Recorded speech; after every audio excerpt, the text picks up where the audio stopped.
Kehidupan kita ni semakin singkat.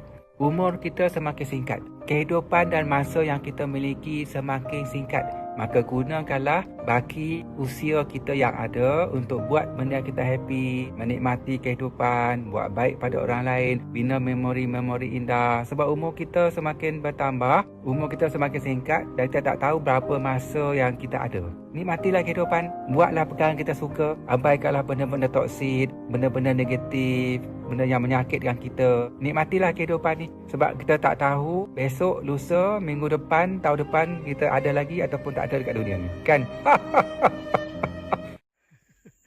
Pandu pun nak pencin dah. Kencin yang tak kencin. Tenang. Saudara teman.